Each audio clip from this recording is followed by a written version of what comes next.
Satu, ada orang yang doanya sulit dijawab, mentah lagi karena ternyata dia biasa makan dari yang haram. Perhatikan ayatnya. Ar-rijalu qawwamuna 'alan nisa bima faddalallahu ba'dahum 'ala ba'din wa bima anfaqu min amwalihim. Ada kata infak di situ. Itu yang sering kita singkat dengan nama nafkah. Nafkah itu singkatan dari infak. Baik. Saya persingkat dengan cepat. Untuk menjalankan aktivitas di rumah tangga ada harta tidak? Ada kan ya? Nah, harta itu yang disebut dengan nafkah atau infak pokok. Jelas?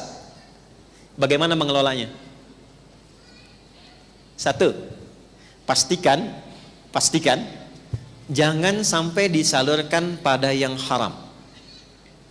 Dapatnya halal, disalurkannya pun halal. Yuk kita lihat. Kita ambil dari pokok hadis Nabi saja. Thumma dzakara rajula yutilu as-safara ash'atha aghbara yamuddu yadayhi ila as-sama'i faqala ya rabb faqala Rasulullah sallallahu alaihi wasallam anna yustajabu lidzalika famat'amu haram. Satu, ada orang yang doanya sulit dijawab, mentah lagi karena ternyata dia biasa makan dari yang haram. Jaga makanan di rumah, Bu. Jangan masuk yang haram. Suami kasih halal, jangan berikan dari bahan yang haram. Karena sekarang saya lihat membedakannya tuh nggak mudah. Coba di pasar-pasar, di supermarket, di toko-toko, dari mana kita tahu bahwa dipotongnya benar? Contoh saja, ya, contoh. Mashrabuhu haram. Yang tadi doanya sulit itu diterima karena minumannya haram. Maka jangan pernah buatkan sesuatu yang bersumber dari yang haram. Makanan, minuman. Perhatikan nih. Malbasu haram. Pakaiannya Allah nggak suka. Coba lihat pakaian anak-anak yang ibu belikan. Kan sudah ada ketentuan pakaian dalam Quran. Ibu menginginkan Allah ridha dengan dia, tapi dibelikan pakaian yang tidak Allah sukai. Melekat nggak keberkahan pada diri anak itu? Coba lihat. Ya. Allah senang yang bagaimana? Allah senang seperti apa?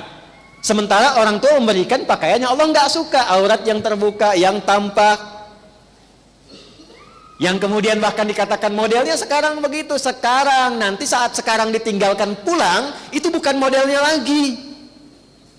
Saya sering berikan nasihat pada perempuan, saudari-saudari saya yang muslimah, ibu-ibu, para akhwat, jangan pernah bikin malaikat mungkar dan nakir bingung. Itu selalu.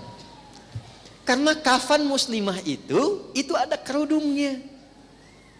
Kalau laki-laki 2 kain, perempuan tuh 2 plus 1. Satunya itu kerudungnya. Itu.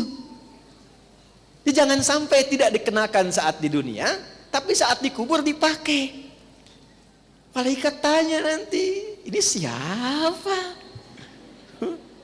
Cie-cie, kan? Berjilbab nih, misal gitu kan? Nah, yang belum dibantu dengan doa, jangan direndahkan. Jangan direndahkan, jangan diejek, diajak. Tidak diejek, diajak. Didoakan. Diberikan perhatian yang baik. Pakai, alhamdulillah, tidak harus disamakan. Jangan, dia tuh sudah berusaha pakai, itu nggak mudah untuk berjilbab. Pertama dikenakan, rangkul. Pujilah Allah, doakan terus kemudian. Jangan disamakan dengan yang sudah matang misalnya. Yang jilbabnya sudah merasa sudah lebih baik.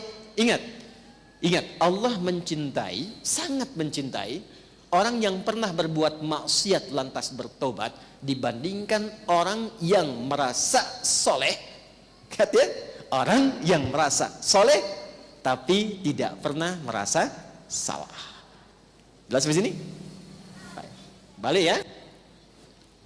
Terakhir, waghudhiya biharamin, perangkat hidupnya haram.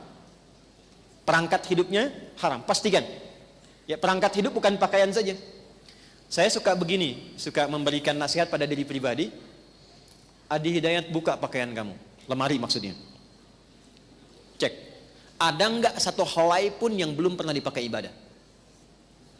Kami dapat pelajaran, Bu, kalau ada satu pakaian baru diterima, pakai dulu ibadah, minimal sholat dulu, supaya hisabnya ringan. Jadi kalau Allah hisab, dari mana engkau dapatkan? hadiah si fulan ya Allah dan engkau maha mengetahui sebelum diberikan. Kemana engkau gunakan? Pakaiannya bersaksi, dipakai sholat ya Allah. Sholat. Sekalipun itu pakaian dipesan untuk kondangan misalnya. Ya, kan suka ada undangan ya Bu ya. Pesan dijahit dulu kan. Saran saya sebelum dipakai kondangan, pakai sholat dulu. Dan pakaian yang pernah dipakai dalam taat seperti sholat, itu akan kita merasa sungkan dipakai maksiat. Yakin saya Bu, kalau ibu pernah biasakan pakaian berbuat yang baik, itu akan merasa nggak nyaman ketika dipakai pada yang tidak baik. Pakaian itu akan nggak enak dipakainya. Ada orang gibah, ibu nggak enak. Ya, diajak ke tempat yang nggak bagus, itu nggak nyaman. Itu poinnya. Paham sampai sini?